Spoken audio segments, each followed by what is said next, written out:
Going to record. Awesome. Good morning. We are going to talk today about online leads. So this is our fifth and final Zoom call. I'll be kind of admitting people as they come in. And we did, obviously our first 4 weeks, we talked about short form video. We talked about long form video. We talked about geographic farming. And then week 4, I kind of audibled and I talked about a little bit of a recap of the Sharon Srivatsa message or keynote or talk or whatever that he did at the One Real conference, basically about like a holistic way to overview your business. And this will be our fifth and final week where we talk about paid leads. So we talk about online leads here. We're going to talk about Zillow. We're going to talk about Google pay-per-click. We're going to talk about Facebook leads.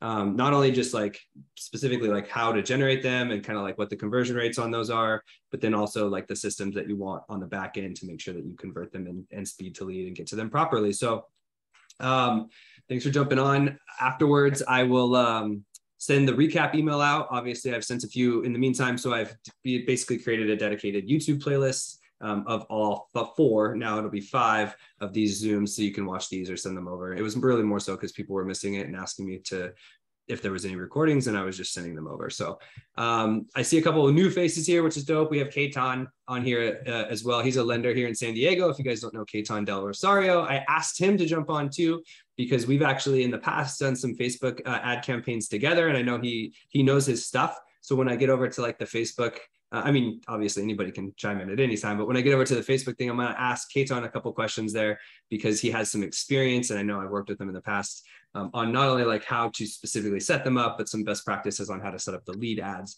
and that type of stuff. So I'm going to share my screen because I'm going to start with a few of the kind of the big players in the space, like as we go through. Some of this might be, what is it? What's the word? Like not remedial, repetitive. Redundant? Yeah, redundant. Some of this might be redundant. Thank you. It sounded like Kristen. Voice. Yeah. Some of this might be redundant. If you already do online lead gen, then you might know all this type of stuff. Some of this might be new. As we go through, I'm going to literally show you kind of how some of these things work and how I operate and how I work with all 3 of these, because I actually I work with all 3 of these different portals. So first and foremost, at the top of the paid ad spectrum are your search portal leads. So these are going to be your Zillow, your Realtor.coms, your Trulias, which is actually just owned by Zillow now. But basically, these are the best leads in the entire paid lead system, because these are people who are ready to go for the most part. Now, you may get someone who's a little bit of a ways out in the sense of like, but if someone goes to Zillow or Realtor.com, but Zillow is the main player, and they type in an address or they're looking for homes and they click like contact me, they're pretty far along, right? They're not accidentally on Zillow. They're there. They typed in Zillow.com or Realtor.com. They've started to look at houses. So these are the people that are the closest. They're typically like either ready to go write an offer right now or like 1 to 3 months out. You may find people who are a long ways out, but no one's like just going to like browse Zillow. And if they are, they're not clicking contact agent unless they're ready to go. Typically, these leads are the most expensive though. So it's almost like you're going to have to pay to play here, because honestly, like Zillow right now, we're spending about $2,000 a month, which is our lowest spend over the last 5 years or so that we've been spending. And it only gets us like 3 or 4 leads. It's to the point now where it's getting to it's almost like not, it's almost not worth it. And so the only reason that we're even still continuing to do this type of stuff is because we have a lender that co-spends this with us. So typically on these sites, you can get a lender to pay up to half of the cost of your spend. So like we have about a $2,000 spend on Zillow. We have a lender that spends $1,000 with us. And then we get 3 or 4 leads, really, honestly. Now they've gone to new lengths where they actually have like ISAs built into their companies. So like Zillow will actually have like an ISA department that they will actually, hold on, I just need to admit someone. They'll actually have people like call the lead first and then give it to you on like a warm transfer type thing. But ultimately, like they're just really expensive. But that being said, they're very, very far along in the process. So like if you can get these people into your CRM and make sure that you contact them right away, typically it's like when Zillow or Realtor.com is setting up the call for you. And they're like, hey, Trisha, we have Kristen on the line. She's here looking at 123 Banana Street. Are you available to take the call? And you say yes, you're getting that lead right there. And it's like a warm connection. You pick up the phone on the other side and you said, hey, Trisha, what's up? It's Kristen. I'm Zillow's premier agent here in London, Canada, or London, Ontario. I saw you're looking at 123 Banana Street. How can I help you out? Right? Or do you want to get out? When can you get out to the property and see it? So that's really the kind of the scripting that I take with my team, is like the first time you're meeting these clients, do whatever it takes to go to the appointment to see them. I know a lot of sometimes a lot of coaches will be like, well, you need to pre-qualify the lead and you need to make sure that they're having all this stuff. Take all the friction out of it. Do whatever it takes to get the very first appointment. And then when you get out to the appointment, you can start to kind of gauge, is this person qualified? Is this someone I'm going to spend a lot of time with? But if you're buying online leads, you're spending so much on these leads, do not start qualifying yourself. Just go get out to the appointment. And then from there, you can just dictate if they're going to get more of your time or less of your time or whatever. Right. So these leads, sometimes realtor.com, I think, offers a package where it's half the cost, but it goes out to 2 people at the same time. Whereas Zillow leads are usually, it's coming directly to you. So there's only one other person. Now that is, unless you don't pick up the call, then it might go to someone else. And then usually what happens is you get the contact information of the call that you missed, but you may have already missed them because they're on to someone else. So sometimes with these search portal leads, if you miss the call, you may actually get their contact information later, but then they may have gone on to somebody else already too. So anyways, you just want to make sure that you're quick on these. This is going to be a theme throughout the entire thing, is you want to make sure that you have speed to lead. If you're not able to pick up the phone and talk to these people within the first 5 minutes, I probably wouldn't even spend any time on any of these online leads. The way that online lead psychology works is you literally have 5 minutes to capture that lead, or else they're gone on to the next person, right? So ultimately, the way I'm going to show a little bit of how Zillow's spend works. If you don't know, basically you can go on and you can pick by zip code, and you can actually see how much of a zip code is available. And so if you know with Zillow, what they'll do is they'll show a house, and then there'll be 3 agents on there. And so you can have up to 300% availability in any different market, because it shows 3 people 100% of the time. And so if I'm clicking here on 92101, I just did a screenshot, but there's about 17% available. And so if I were to actually go in and say, all right, I want to spend X amount, so then I can actually put your budget on there, and it'll show you how many leads you're estimated to get. So for this 2,500 in this particular zip code, I was estimated to get 1.5 connections, which is one of those live connections. Those are the best ones. And then an additional 1.1 leads. So basically 2.5 leads for this. So what is that? That's $1,000 a lead in this zip code. I mean, it's starting to get a little bit ridiculous on the cost of these leads. Now, that being said, these are the best leads. I'm going to say that all the time, because these are people who are literally clicking, hey, I want to see something right now. You do have to start to filter out, because sometimes you'll get spam calls through there. A lot of times now it's vendors, they just use Zillow and they just go down the list and call trying to get realtors. And you'll have to you have to go in the back end and mark spam, so you can still get another call.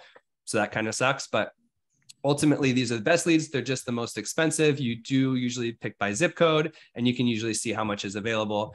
I've always said that these are about a 2 to 3x return for my business, which is why we continue to do it year over year.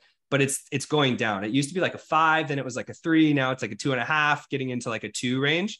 And the only reason it's still working at this point is because we have a lender that co-spends with us.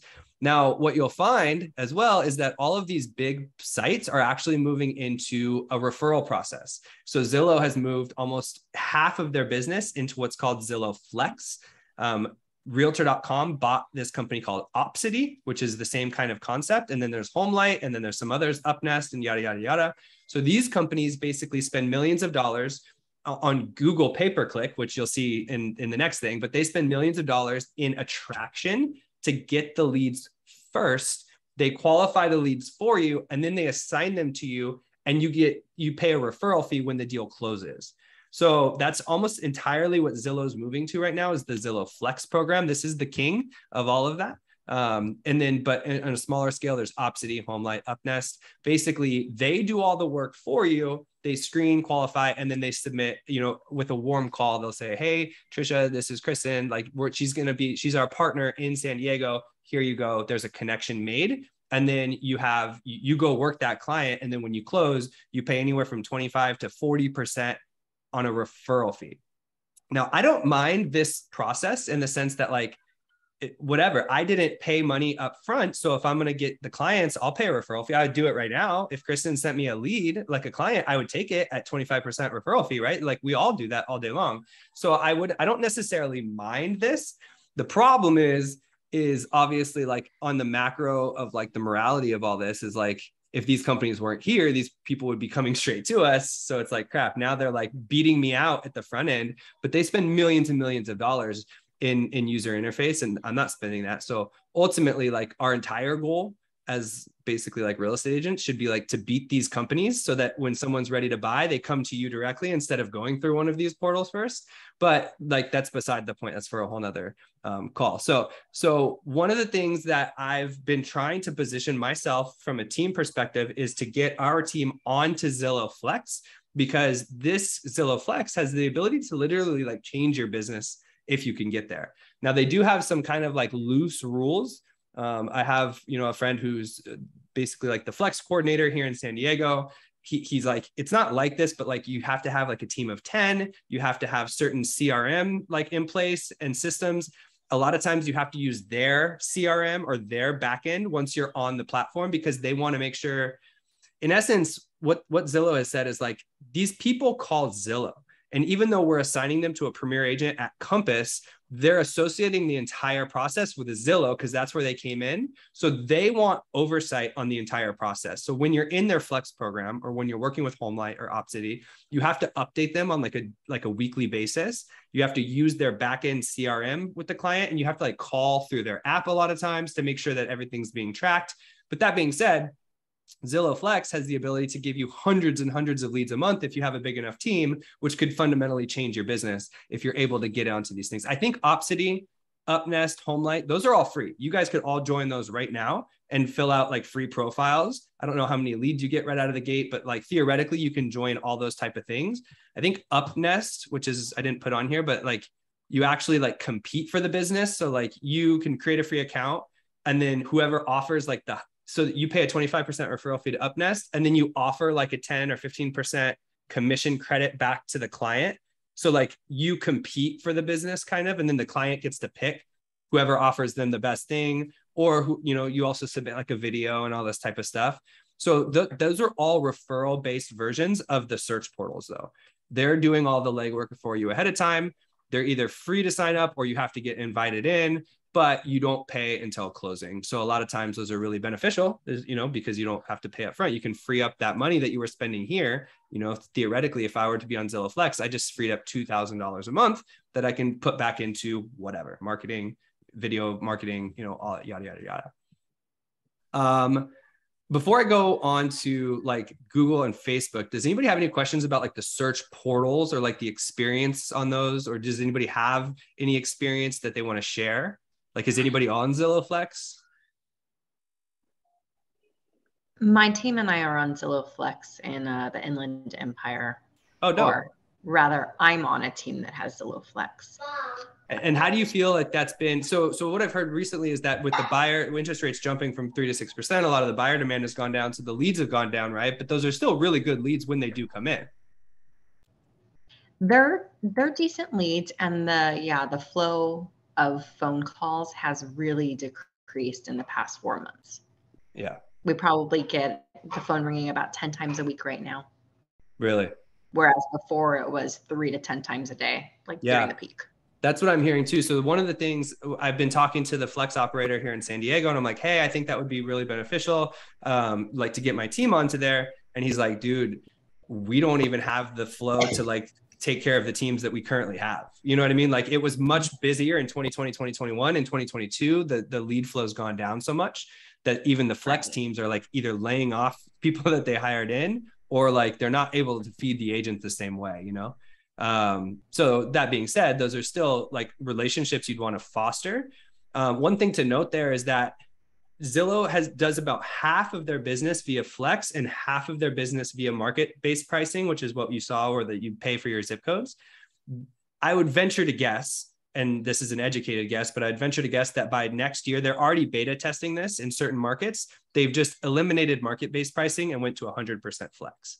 I wouldn't be surprised if by 2023, 2024 at the latest, that happens nationwide. It just, they eliminate all market-based pricing and go to completely flex, which means that if you're in a market that already has it, the amount of flex leads are about to double if they do that. But theoretically, if they have a good infrastructure, they might just double for the teams that are already in it. It doesn't mean they're going to add twice as many teams, you know? So I would do that. You know, if you're in a city with Flex, I would probably keep an eye on it. Maybe try to get to know the coordinator for your city. Make sure that you're positioning yourself in a way. And Zillow will tell you, if you just call Zillow, they'll be like, yeah, it's based on how much you spend with us. And that's not the case at all. Like it is a little bit about who you know. It is about having a team structure. Yeah, they do look for bigger teams that have ISAs or like people that can intake the leads a little bit more. But it's not basic, like you don't have to spend 20 grand a month to even be considered to get on the radar. It's just more so about like, they're looking for the right people, not necessarily just like the biggest spenders. Jacob, you guys are on Flex too, right? You said? Yeah. So, I mean, I ultimately, like, I think that those are the type of things that could theoretically be game changers if you're able to get into it, but you know, you're not able to get into it. You still do market-based pricing in the meantime, or use realtor.com. Those are the portal kind of online leads in their current kind of iteration, right? So now what happens if you want to take it into your own hands? And so this is where you get into, in my opinion, Google pay-per-click leads or Facebook lead ads. But Google pay-per-click is, in my opinion, the best of your self-controlled ones. Because whereas Zillow, we know those people are ready to go. They're on Zillow searching for homes, asking to be contacted. That's great. Google is also basically like an action-driven site. So like if someone's going to Google and they're searching keywords, right? And so these are all keyword based. So you can set up an AdWords campaign based around, I just did these as kind of like example keywords. There's probably a Google pay-per-click master in here that knows the better ways to do this. I've read that maybe like stop doing, like you want to maybe use your keywords like people would say versus what people would type.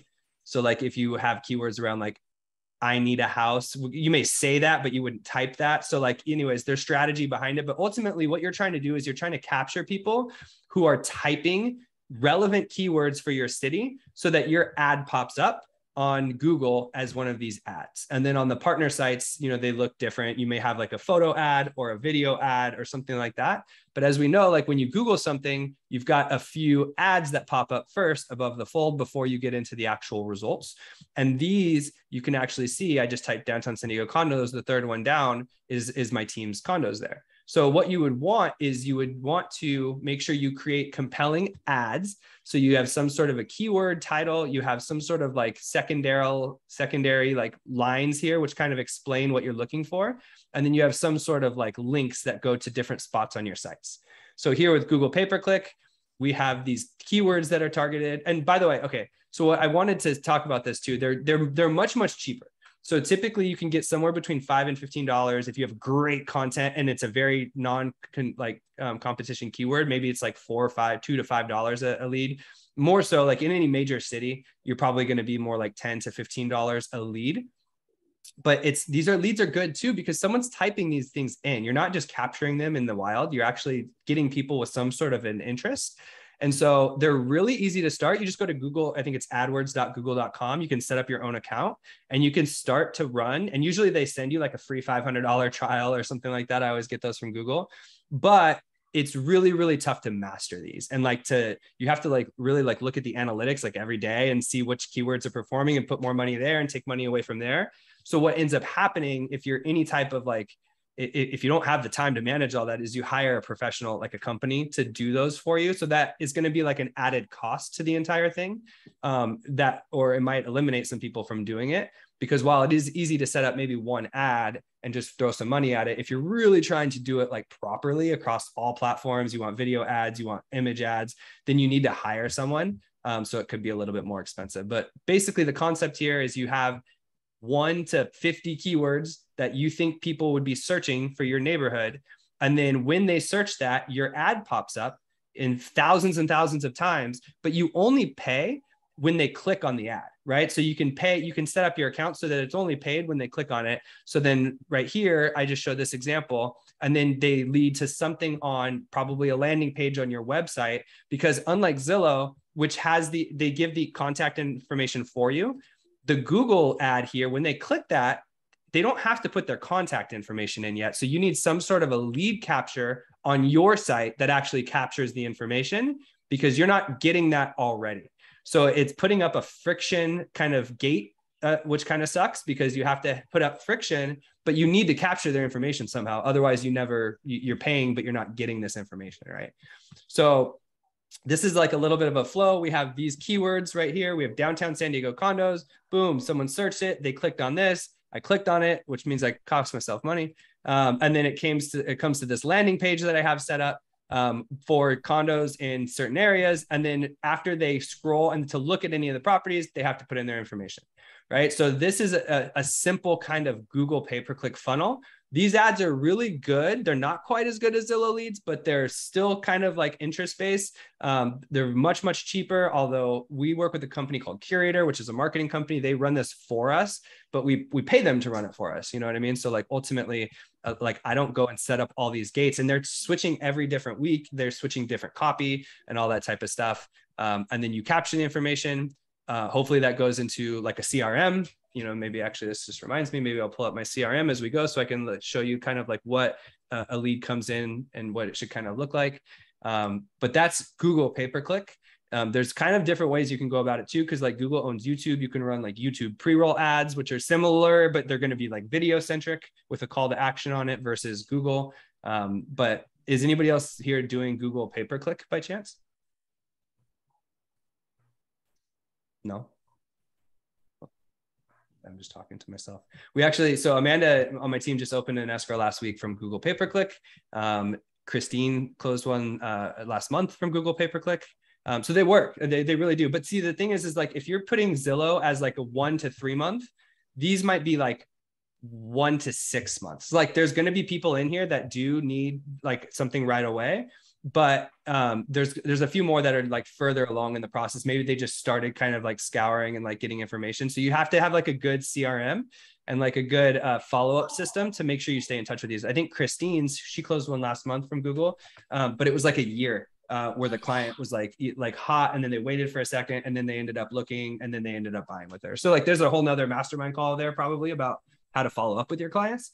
But ultimately today we're just talking about what the top of the funnel stuff looks like.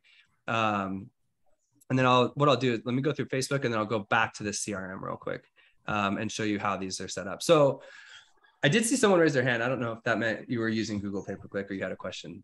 But if you want to come back up, I'll see you in a second. So, and then lastly is Facebook. And so with Facebook, this also means like Instagram, you can kind of play with the two, you can do the audience network or whatever, but Facebook ads are the cheapest ads. These are complete top of the funnel ads that you can be running. But the difference is these are the worst of the three theoretically, because they did not search out. They didn't go to Facebook to find your home ad. Right? They went to Facebook to look at their family things or to whatever they were doing on Facebook. And then you created great content that captured their interests. And then when they clicked that ad, you made them fill out a lead form ad, right? So ultimately, like, whereas with Zillow and Google, they typed in something that they wanted to look at house stuff. Facebook and Instagram, your content caught them. So it's a little bit different. So these people might not even be ready to buy. They're somewhat interested because they clicked on your ad, but they might be like a year out or you know, I say these are like 6 to 18 months out. So there's a lot more follow-up, but they're so cheap. Like this is where, I mean, Katon's here, he's going to jump in, but like theoretically we ran ad campaigns sometimes that were like a couple dollars a lead. So for the same $500 that you just ran for one Zillow lead, you can pick up like 50 or 100 or 1,000 of these leads. And like, even at a 1% conversion rate, there's got to be 1 or 2 leads in there that end up becoming clients, right? So like, then it becomes very much so like, what systems and processes do you have in place to follow up with these people? Nico, baja el volumen. That's right. So like, Nico. ultimately, like you don't know necessarily when they're going to buy, but you just have to follow up with them via like some sort of an action plan in your CRM. I still think that you still want the 5-minute kind of speed to lead. Because if, just like all of these, if they're clicking something and putting their information in, they're asking to be called. Now, sometimes what I've noticed on Facebook is they're like, I didn't mean to, like there was an accident, and that is fine. It's like, oh, okay, no worries. Sorry.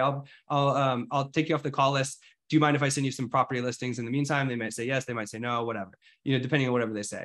These are the furthest away, but they're the easiest to run too. Like basically you can go into the Facebook ad manager, you can click new campaign, start a lead ad, and you can run, you can just Google like effective real estate Facebook ads, and you'll see so many copies of like different ads that you can run, just an image ad, a quick video ad. And then what Facebook does when someone clicks it is they put the lead form up and it pre-fills with the information that they use to sign up from Facebook. So like if they have their phone number and email address tied to their Facebook account, when they click the lead ad, their phone number and email address pre-fills, and then they can click yes. And as long as you have your CRM tied to it, it'll go right into your CRM. So it's really easy to collect the information on Facebook. They're really, really cheap ads. Oops, there's not keyword driven, so I'm gonna take those out. But your content is what's gonna get those people in, as opposed to the other ones where they're actually typing for stuff, right? So I have Kaitan on the call because I want him to share a little bit about some of the like the ad campaigns that he runs. And then we've talked, we've done a few in the past where we've done Spanish language ads, which was good because we had a Spanish speaking person. So you can actually target. What I like about Facebook, it's similar to Google, is you can actually dial down on the audience a lot. They've gotten a lot more restrictive on the audiences that you can pick, but you can still like dial down a lot on the audiences and create content for those specific audiences, which is kind of cool. But Kaitan, talk to us a little bit about like the Facebook ad campaigns that you've run or you found success with. Yeah, I mean, so a lot of the ads that I've run in the past, especially with you, Jason, is we've run a lot of like first-time homebuyer style ads, right? Like, there's new programs in San Diego or wherever that can help you buy a home with as little as X amount of dollars. Fill in whatever number you put there. It really doesn't matter. Also, like new listing stuff, like check out this listing or get a home list under X price point have been really, really effective. Yeah, those work well. Video ads have been really cool too, because Facebook still allows you to retarget based on video views. It's gotten a lot harder because of Apple's feature of, do not track, and Google's followed suit as well to do kind of the more sophisticated pixel stuff.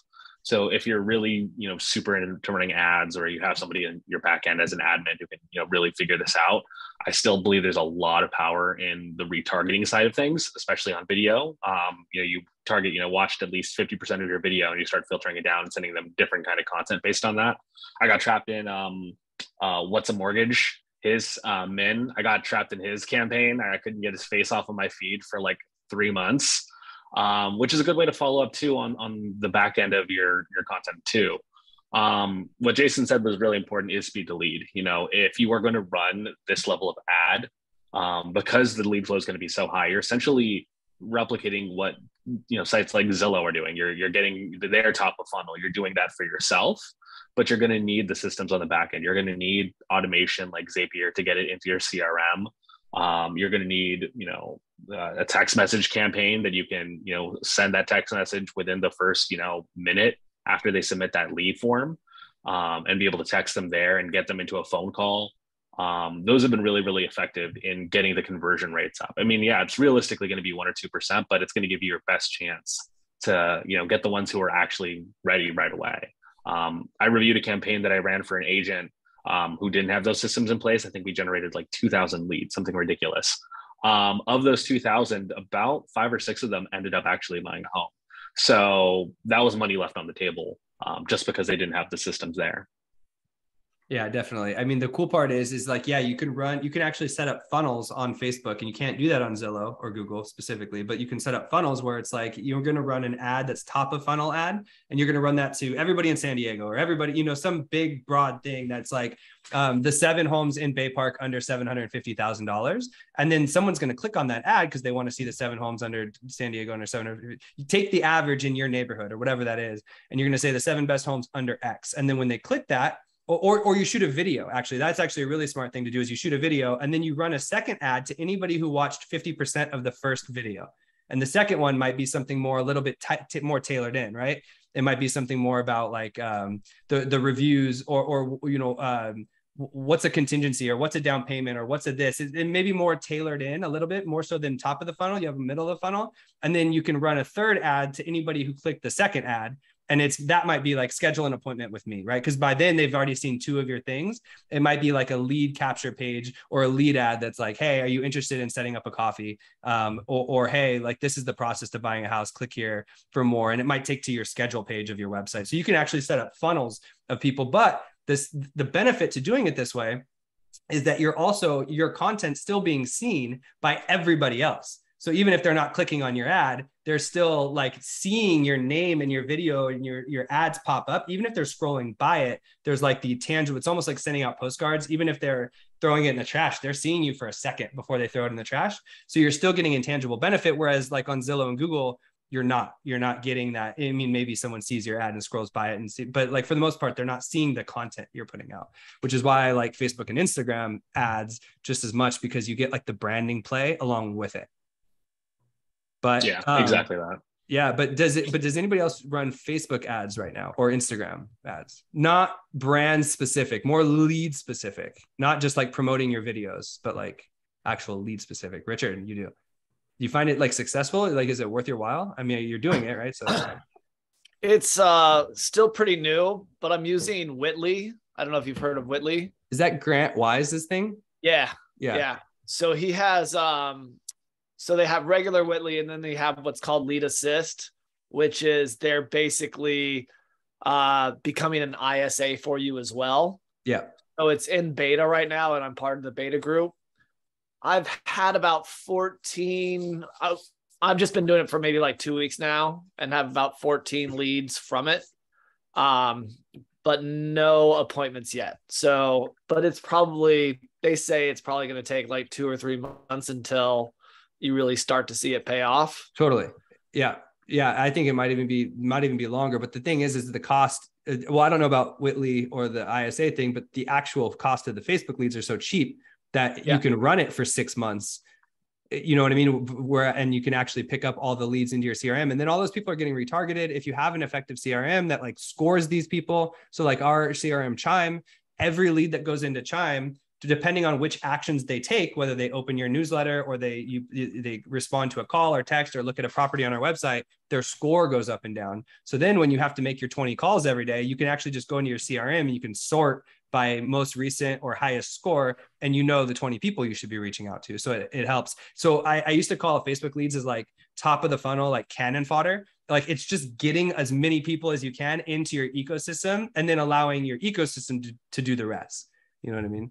And so, but it's so cheap that theoretically it's like the best way to fill up your funnel. Cool. What other questions do you guys have about like paid leads? Those are the 3 kind of like I look at the 3. They have the portal leads, which are the best and most expensive. You have Google, which is kind of my sweet spot where I like those because it's still search driven, but it's not super competitive. They're still fairly cheap. And then you have Facebook, which is just totally cheap, but at the same time, you can get just numbers and masses. What else is like out there? I mean, obviously there's like Yelp, there's Nextdoor, right? There's all kinds of like third-party sites I think that you can theoretically pay on, but I'm putting those into like the category of like the most prevalent. Those are the 3 that I've used the most. Does anybody else have any like best practices that they use or they like, or what works for you guys? Yeah, I'm kind of wondering if anybody has like the paid lead generation, like Bold Leads or Market Leader, or anybody who's used any of those with some sort of return. I haven't. Nope, doesn't sound like it. Nobody. So, not that I know. I think I had used Market Leader like 4 years ago. It's just been a while, and I don't remember having any success from it. Yeah, I never used it either. And like, there's a lot of lead gen systems out there, right? So then you talk about like third-party stuff where they're going to just generate the leads for you and then transfer it into your CRM, and then you just pay them per month to do it for you. A lot of those places, you know, some of those ultimately, like if you get 1 or 2 leads early, you're going to think it's really, really successful. But like a lot of the times they're just kind of like doing the heavy lifting for you on the front end and then just charging you like a markup, you know what I mean? Which, I mean, ultimately, hey, sometimes it's worth it to pay for have it done for you. But I've always found that like a little bit of knowledge, you typically do a lot of the stuff yourself. You know what I mean? Like obviously like Katon, you find a lender who knows how to help, like partner with you too. That's even better. Someone who's like already kind of skin in the game with you, because then they're going to like help you qualify the leads too. That they're generating leads for themselves, so they can just pass the leads on to you too. There's all kinds of ways to kind of tackle it, I think, that are effective. But I think some sort of a strategy of all three, like, right? Like theoretically, someone who's built their business on Zillow, but didn't get into Zillow Flex, come next year might completely lose the ability to have market-based pricing. And so like they should really be diversified, and they should know Google and Facebook more so now, because they may lose their entire ability to do market-based pricing through Zillow. So it is really important to have a little bit of all three, obviously parlayed in with your own content, which we've done 2 separate masterminds about. You have some sort of a geographic farm set up. Now you've got like 4 or 5 plates spinning, right? Going at any given time. You should have enough traffic in the top of your funnel to then kick in the systems and the skills to like close these deals. Steven. Richard, we did an A/B test with Market Leader, and we actually spent $60 as compared to what Market Leader's budget's on. We generated 4 times the leads as Market Leader's software. So you can do it on your own. I will attest to Katon too. He knows his stuff. So, but you can do this yourself with a little bit of knowledge. I'll tell you that Jason is preaching the truth. If you can watch a couple YouTube things, figure it out, you will generate at less expense more leads than what these businesses are generating for you. Got it. Jason, did you ever figure out what Zillow hacking was? Zillow jacking? Or jacking? No, the guy was, there's like a CRM that he uses that takes all the listings from Zillow and creates Facebook posts and Craigslist posts, and you get buyer leads from them basically. So it's like using other people's listings to generate listings is what, and so they use the Zillow link. So they called it Zillow jacking. It wasn't what I thought it was going to be. I was a little bit disappointed. I was like, dude, Craigslist like stuff, that's like 2012. But I've heard people still use it and it works. Like, hey, more power to you. It's basically just like they're using the listings on Zillow to make Facebook posts and Craigslist posts to generate buyer leads. I thought it'd be something cooler. I've heard of a concept of when you post any of your properties on Zillow to put your like name, like your tags basically on that first photo. So people like, that's against Zillow's rules, but it doesn't mean that they stop it. Yeah, it's badly against Zillow's rules, but like no one's gonna, like, you have to report them in order to get it taken down. So like there's one guy here in San Diego that does that, and he does like 150, 200 deals a year. And so he puts that as his first thing. It's just like, he's got so many listings that like you have to like sit on there and report them all the time. And he's asking for forgiveness, not permission, I guess. There's all kinds of ways to jack. So there was another guy who, this is the shadiest thing of all time, but it's actually the same guy, but there's another guy who did it too. But they would take a listing for 700K, and then on Friday they would drop the price to 500K. And then over the weekend, and then on Monday they would put it back to 700K. But over the weekend they got so many inquiries from Zillow because people thought it was 500K. And then they would be like, oh, nope, that was an error. Sorry. But by the way, now that we have you, right? So they would get hundreds of Zillow leads because they spoofed the price, and then they would put it back at the end of the weekend, but they never got in trouble for it. And I was like, dude, they do this every single weekend with like 2 of their listings. They put it like 50% lower to where they would just collect. They were like farming Zillow for all the leads. That's basically San Francisco pricing in general. So agents here, price on purpose about 30% under market. So I was on a team that did Zillow Flex as well. And that was our biggest problem with Zillow Flex, and why I hate Zillow Flex is all of a sudden, a $500,000 condo pops up and we're just getting this flood of calls, and Zillow Flex wants you to go meet these people right away. Yeah. And I'm on the phone like, look, I'm pulling up comps right here. This is $1.2 million condo. Yeah. Like you're not getting this for 500,000. It's like, oh, why they listed it that? I'm like, because of this, because they're trying to get you to call. Yeah. Yeah. So the agents did that, but they were doing it just for the weekend, which I thought was shady. You know what I mean? It was anyways. That was what Zillow jacking was, by the way, Richard. So it wasn't as cool as I thought. That's it. That's all I got. Those are the 3 biggest paid lead forms that I think that I've used. If anybody else has any questions, I'm going to put the replay back up and I'm going to send out a recap email. This is our last Zoom call. This was just basically an Instagram story that I put out and it said, hey, would you guys be interested? And we ended up getting 5 Zooms out of it. So thanks for dialing in, guys. I really appreciate it. I'm going to pass on the next thing. I'm going to pass along. So Dan O'Neill runs a Zoom every week. If you guys know who Dan is, you just go to his Instagram page and hit subscribe. He runs one of those like OnlyFans versions of like subscription on Instagrams where it's like $4.99. But in that, when you subscribe to his thing, you get a password for his private Facebook group, which has a weekly Instagram. So you can tell him that Jason sent you, and then and go on from there. He'll continue. I think he does his on Tuesdays, but there you go. So hope all's well, guys, and thanks for joining in with me. I appreciate it. Appreciate you, man. For sure. Yeah, Katon, thanks you. for jumping on, dude. By the way, I appreciate you. Thanks, Jason. You bet, brother. Okay, bye, guys.